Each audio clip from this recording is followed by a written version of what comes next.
Bonjour à tous, alors je fais une petite vidéo pédagogique qui sert également aussi pour les internautes qui souhaitent comprendre comment est-ce qu'on peut essayer d'étudier les mégalithes, et puis aussi pour les gens qui sont un peu plus sceptiques et qui tentent de comprendre et qui parfois n'ont pas compris certaines choses, donc je vais réexpliquer un petit peu. Ça évitera aussi un certain nombre d'erreurs qui sont faites à la fois par les passionnés et puis par les gens plus sceptiques. Il y a un monsieur qui a fait un article en fait où il n'est pas d'accord avec ce que j'expliquais sur les menhirs stèles de l'Aveyron, dont j'ai étudié les proportions. Je vais essayer de lui apporter d'un point de vue pédagogique des éléments pour qu'il comprenne bien, lui montrer où est-ce qu'il y a des erreurs qu'il a commises et qu'il doit éviter de refaire. Une première chose, c'est qu'en fait, il est important de dire que les menhirs stèles que j'ai étudiés, sur les stèles de l'Aveyron, il y en a plusieurs centaines, mais je ne les ai pas toutes prises, puisque certaines sont abîmées. Et donc, les archéologues en fait, qui ont travaillé dessus, en ont répertorié 73 qu'ils ont considérées intactes, c'est-à-dire qu'ils ont dit qu'elles étaient aux dimensions d'origine. Il y en a 10 autres qu'ils ont considérés comme quasiment intacts, c'est-à-dire qu'il manquait un éclat par-ci par-là, mais qui n'altérait pas les dimensions des pierres, ce qui fait qu'on a, si on intègre ces 10 pierres, 83 pierres qu'ils ont mesurées, de manière à pouvoir ensuite extrapoler les dimensions des pierres qui étaient brisées.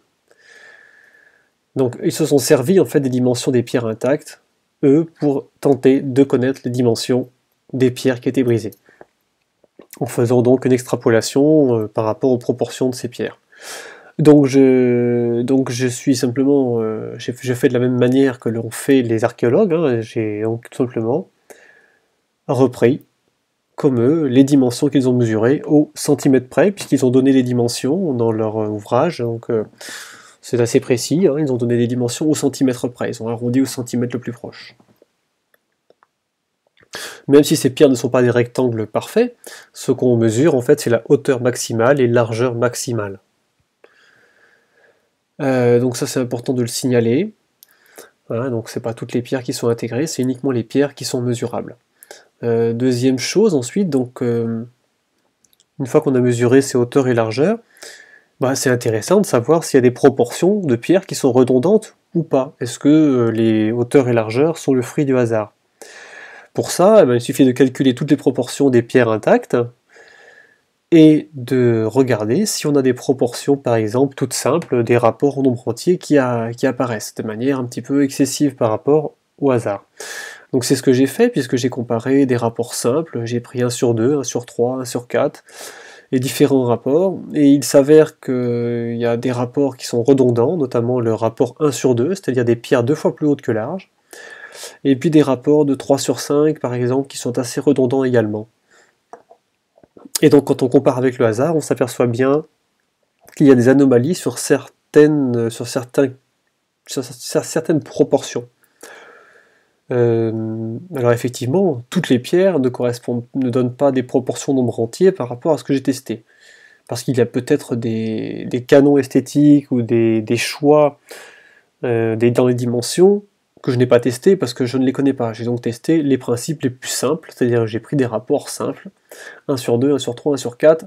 J'ai intégré le rapport 3 sur 4 qui me semble assez fréquent puisque c'est le rapport d'un triangle 3, 4, 5.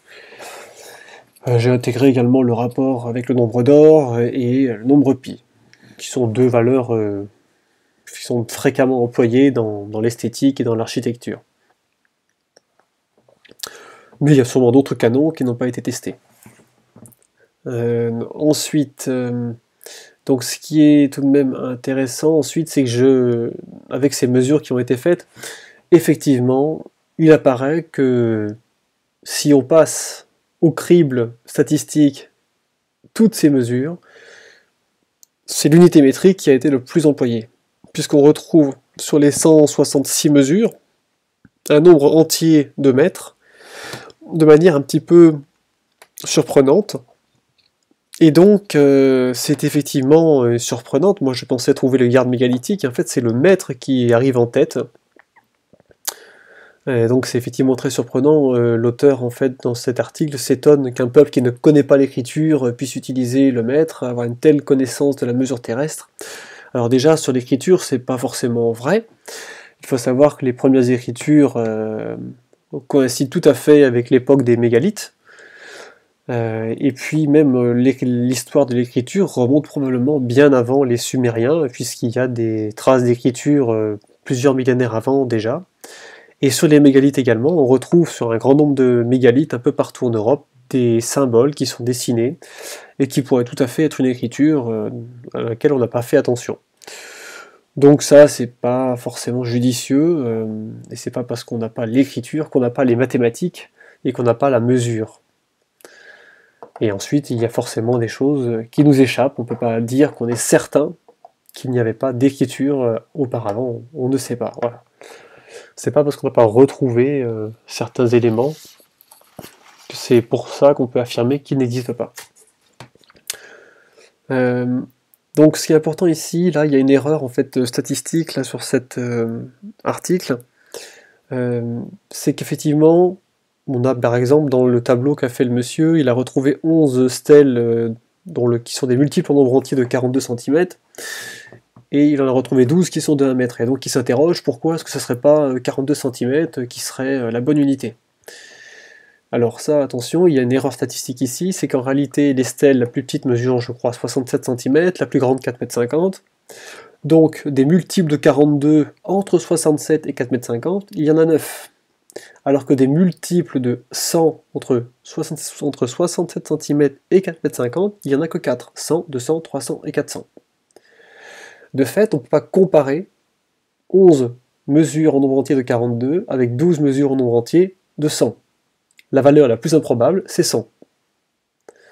Donc on va faire un test, puisque j'ai développé avec des gens qui sont plus compétents que moi dans la programmation d'outils statistiques. On a développé un outil dont la notice est publiée sur le site, qui sert à évaluer en fait. Alors je vais vous montrer où elle se trouve. Ça, c'est pas la bonne notice. La bonne notice se trouve ici dans la rubrique publication scientifique, et donc c'est une notice d'étude. Voilà, notre méthode de recherche des unités de mesure probablement utilisées dans un complexe mégalithique.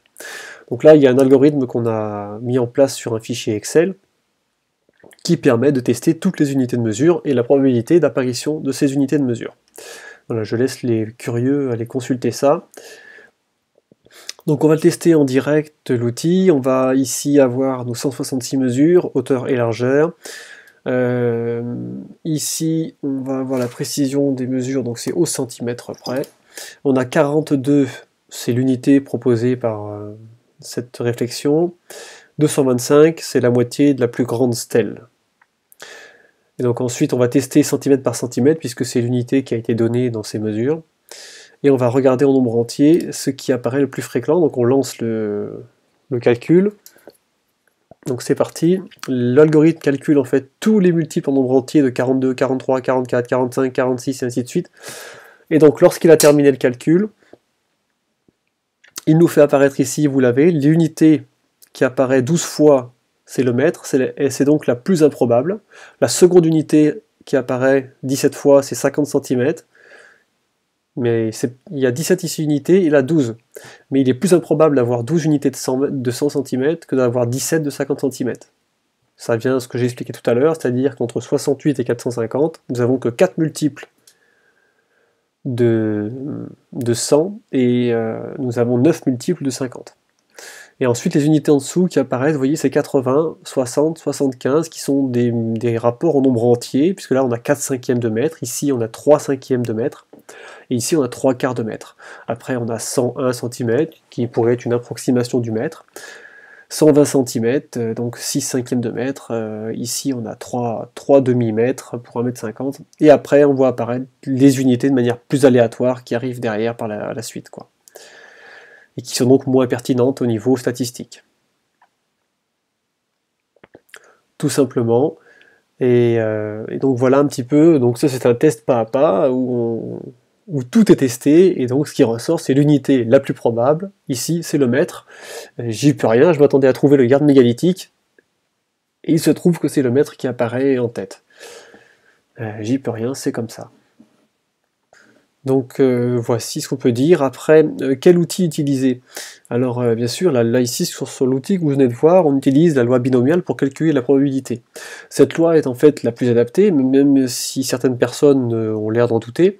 J'ai sollicité quand même plusieurs personnes qui sont des ingénieurs, et j'ai consulté également des documents d'une école en fait de métrologie, et il s'avère que dans ce cas d'étude que je fais, il y a deux lois possibles, c'est loi binomiale ou loi hypergéométrique, mais la plus logique, c'est la loi binomiale qu'on doit employer pour cette étude.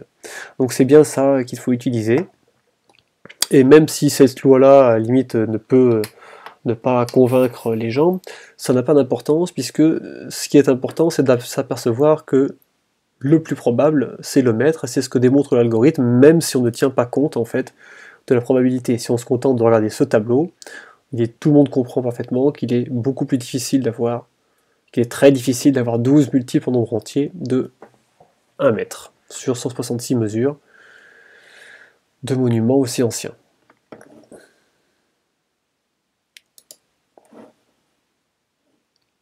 Voilà, donc un petit peu, donc c'est important de préciser ces choses-là, parce que je vois que beaucoup de gens ont du mal parfois à envisager des hypothèses aussi audacieuses, parce que c'est vraiment audacieux en fait d'affirmer que l'unité métrique est employée. Donc moi, s'il y a longtemps que je le dis, c'est parce que j'ai beaucoup d'éléments qui me permettent de le penser, et même les outils statistiques en fait le démontrent dans de nombreuses situations. J'avais donné des exemples également sur l'implantation des monuments mégalithiques entre eux, et je vois que là aussi les gens ont un petit peu de mal à comprendre. Alors là c'est la même chose, puisque cet outil en fait de mesure qu'on vient de voir l'algorithme, on peut l'utiliser également. Au lieu de mettre ici les distances en centimètres, on peut mettre les distances en mètres qui séparent par exemple des dolmens et des menhirs dans un secteur donné. Donc moi j'ai déjà fait cette expérience, c'est-à-dire que dans un secteur donné, on va répertorier tous les monuments mégalithiques. Donc par exemple dans le massif du Sancy, une région, un secteur, j'ai tracé un cercle de 24 km de rayon. À l'intérieur de ce cercle, il y a 15 monuments mégalithiques. Toutes les distances ont été mesurées et on les passe au test avec ce même outil. Et là, eh bien, je peux vous dire que l'unité métrique apparaît, mais pas seulement, il y a d'autres unités de mesure qui apparaissent, qui sont des unités employées de nos jours. Mais je ne vais pas encore vous le dire tout de suite ce que c'est, puisque je garde la surprise pour de prochaines conférences ou prochains films, mais l'unité métrique n'est pas la seule unité employée, il y en a d'autres. Et donc voilà, donc ce sont des outils tout à fait rationnels qu'on utilise pour savoir. Et c'est ce que ferait n'importe quel ingénieur en métrologie pour essayer de comprendre s'il y a des choix unitaires. Alors ce qui est évidemment très compliqué, c'est que officiellement dans l'histoire, on n'apprend pas que les peuples mégalithiques avaient des connaissances telles qu'ils pouvaient faire des mesures. Mais c'est pas parce qu'on ne l'apprend pas qu'on peut pas le tester, pour essayer de comprendre, pour essayer de savoir. Il faut savoir que le professeur Thom avait démontré déjà que ces bâtisseurs avaient une unité de mesure, et lui, l'unité qu'il avait trouvée, c'était le yard mégalithique. Alors moi, dans les mégalithes, je retrouve aussi le yard mégalithique dans les études que je fais, mais c'est pas la seule unité. Donc pour terminer, on va venir sur un autre point important, c'est que à la fin de cette petite vidéo que j'avais faite, je vais montrer aussi des exemples dans la façon dont sont disposés au sol les dolmens et menhirs dans l'Aveyron. En effet, les principes, comme le principe d'avoir des menhirs stèles 2 fois plus haut que large, donc des principes d'un double carré, on appelle ça, en fait on le retrouve aussi dans l'implantation des monuments au sol. Et j'avais donné un exemple, en fait, au-dessus du village de Salles-la-Source se trouve un plateau sur lequel se trouvent 7 dolmens. Voilà, donc il y a un vaste plateau, et il y a 7 dolmens, donc c'est une zone géographique. Ensuite, si on peut trouver d'autres monuments, mais ils sont beaucoup plus loin, donc c'est pas du tout le même secteur. Mais si on s'intéresse à ce secteur-là, on a 7 monuments, Et en fait, je montrais qu'il y avait une relation entre ce monument-là et celui-ci, qui était une relation telle que la droite qui permettait de les rejoindre était une droite de 26,56 qui était l'angle diagonal d'un double carré. Et donc ça, je montrais ceci, et donc ça, les gens ont un petit peu de mal parfois à comprendre. Ce qu'il faut savoir, c'est que j'avais juste montré qu'une petite ébauche en fait d'une étude que je suis en train de faire et qui sera publiée dans quelques mois, parce que j'avais envie d'en faire peut-être un film peut-être, ou voilà. Et donc je vais venir un petit peu dessus, un petit peu rapidement, mais vous expliquer plutôt la méthode. Puisqu'en fait, je ne cherche pas n'importe quel angle, nous avons défini à partir d'une notice, donc je vais vous montrer. Voilà, c'est cette notice qui est méthode d'étude de la probabilité d'apparition d'angles remarquables dans un complexe mégalithique. C'est très important de savoir que quel que soit le site mégalithique, que ce soit en Bretagne, en Corse, dans l'Aveyron, dans le massif du Sancy, en Grande-Bretagne, au Japon, n'importe où, je vais utiliser les mêmes principes. C'est-à-dire que nous avons identifié, à force de chercher, des principes d'architecture qui sont redondants. Et donc on va utiliser systématiquement dans des groupes de mégalithes les mêmes angles. Et donc nous avons identifié une vingtaine d'angles, qui sont des angles extrêmement simples. Je vais vous montrer assez rapidement. Les angles simples que nous avons identifiés, les voici. Ce sont des angles nuls, c'est-à-dire un axe nord-sud parfait, ou alors ça va être un axe est-ouest parfait, donc un angle à 90 degrés, ou la diagonale d'un carré, 43 degrés, ou la diagonale d'une suite de 2 carrés, d'une suite de 3 carrés, et ainsi de suite. Mais on reste dans des choses simples, c'est-à-dire qu'on reste dans la base 10, et on va rester ensuite sur intégrer également 3 autres angles, qui sont les angles des 3 premiers triangles de Pythagore en nombre entier. On reste avec ça. On ne va pas chercher des angles extrapolés de 24 carrés par 58, on reste dans quelque chose au plus simple, c'est-à-dire dans la base 10, et sur les 3 premiers triangles de Pythagore, ça nous fait une vingtaine d'angles.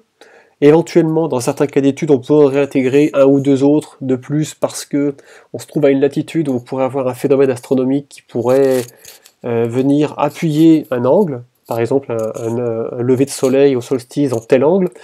C'est quelque chose qu'il faudrait intégrer, par exemple, dans l'étude, pour savoir s'il y a une relation avec les levers de soleil au solstice, par exemple. Donc voilà, globalement, c'est cette vingtaine d'angles qui sont systématiquement employés. Et donc, on les teste dans un échantillon donné. Et donc, nous, on a un outil statistique qu'on a élaboré, qui nous permet, en rentrant les coordonnées GPS, en fait, d'avoir tous les angles qui sont donnés, de calculer la probabilité de voir apparaître tant d'angles remarquables parmi toutes les possibilités. Donc, quand je vous montre des angles que j'ai mesurés entre les dolmens, je suis certain que ce n'est pas le fruit du hasard, parce que nous l'avons testé avec cet outil-là, dont la notice est publiée sur le site. Et je sais qu'il y a des gens qui ont beaucoup de mal à l'envisager, il y a même donc des gens qui peut-être même tentent de faire presque, on dirait, de la désinformation, puisque par exemple l'auteur ici cite un outil qui a été créé, qu'on va ouvrir, qui est un outil très intéressant, mais qui est incomplet par contre, puisque nous cet outil-là, en fait, on l'a réalisé de manière plus poussée, avec également des calculs de probabilité. Donc pour expliquer cet outil en fait, c'est on met un nombre de points, donc moi sur le plateau en question, j'ai 7 monuments mégalithiques, 7 dolmens, et j'ai une vingtaine d'angles. Donc je vais rajouter des nombres aléatoires, qu'importe, ça n'a pas d'importance si on ne met pas les mêmes, je vais juste vous montrer que en mettant une vingtaine d'angles, ça va devenir difficile de trouver, par exemple, 4 relations telles que je les ai trouvées. Donc je vais en rajouter, donc là on en a 1, 2, 3, 4, 5, 6, 7, on va en rajouter. On va mettre 8, 9, j'avais déjà préparé. Donc on a, qu'importe les angles, on peut mettre des angles ce qu'on veut au hasard. On a donc 20 angles, et on va tester. Alors ici l'auteur par contre a choisi le dixième de degré près, c'est un peu insuffisant. Nous on travaille au centième, éventuellement à 2 centièmes de degré, donc c'est plus précis. Ici, son système va surévaluer le nombre de lignes par rapport à ce que moi je fais. C'est-à-dire que moi je travaille au centième de degré en général, et si les monuments sont trop proches, on peut intégrer effectivement 2 ou 3 centièmes, mais pas un dixième de degré, c'est beaucoup trop. Donc on teste, en fait, moi j'ai 5 relations comme ça, qui sont angle droit, enfin axe nord-sud, double carré, septuple carré, rapport de 1 sur 8 et rapport de 1 sur 9. Ce sont les angles qu'on a remarqués dans ce complexe mégalithique. Et donc lorsqu'on teste ici, et je fais plusieurs tests, au dixième de degré, j'ai une ligne qui apparaît. Je suis obligé de faire plusieurs tests, encore une ligne seulement, donc une ligne c'est pas beaucoup, encore une. Je fais plusieurs tests. Vous voyez qu'il faut faire un paquet de tests avant de voir apparaître plus d'une ligne. Et moi je signale que j'en ai 5 qui sont précises à plus ou moins 0,1 degré. Voilà, et on a encore une ligne seulement. Voilà, donc cet outil est intéressant, mais il est très incomplet parce qu'il n'y a pas d'étude de probabilité, on ne peut pas régler la précision également. Mais puis surtout, il est important de préciser quels angles on mesure, donc ça c'est quelque chose qui en fait est fait depuis longtemps, puisqu'il y a Howard Crowers qui a publié un livre qui s'appelle Sur les principes de la première architecture monumentale, où dedans en fait il montre que ces principes sont pas issus d'un choix, mais d'observations qui sont liées à des monuments anciens, tels que les pyramides, tels que, par exemple, la description du temple de Salomon, qui est décrit dans les textes comme étant le Saint des Saints est un carré, et puis le hall d'entrée c'est un double carré, ce qui fait que si on additionne les deux, on a un triple carré, etc. Donc il y a des éléments comme ça dans la littérature qu'on considère sacrée, entre guillemets, des éléments de terrain, comme par exemple les grandes pyramides, puisque la grande pyramide vue du ciel c'est un carré, la chambre haute est un double carré. La position de la chambre haute par rapport à la face de la pyramide, elle est positionnée suivant un triple carré sur le plan vertical. Ensuite, nous avons l'allée processionnaire qui mène à la grande pyramide, c'est un quadruple carré. Les proportions de la pyramide de Képhren, c'est un système de 3 par 4, c'est-à-dire une proportion du triangle 3, 4, 5, etc. Et en plus, il faut faire le lien avec des phénomènes astronomiques.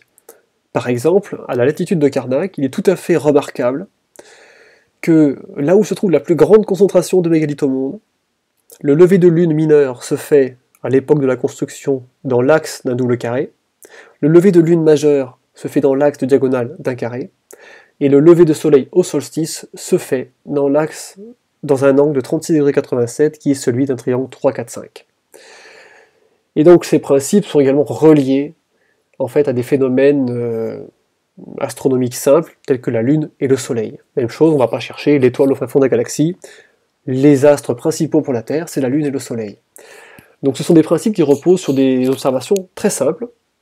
Et ensuite ces principes-là, une fois qu'on les a identifiés, on les applique sur tous les sites. Et donc c'est pour ça qu'on a la certitude en réalité que ce que nous montrons est quelque chose de tout à fait factuel. Par contre, on est parfaitement conscient que c'est nouveau, que ça bouscule complètement notre vision de l'histoire, et que ça peut susciter des réactions parfois excessives, parce que, effectivement, affirmer que l'unité métrique est employée, qu'on est capable de mesurer des angles sur des grandes distances, alors qu'on n'a pas de visée optique possible, tout ça est quelque chose de tout à fait incroyable, mais voilà, que voulez-vous, même en prenant toutes les précautions techniques pour s'en assurer, il s'avère que c'est vrai.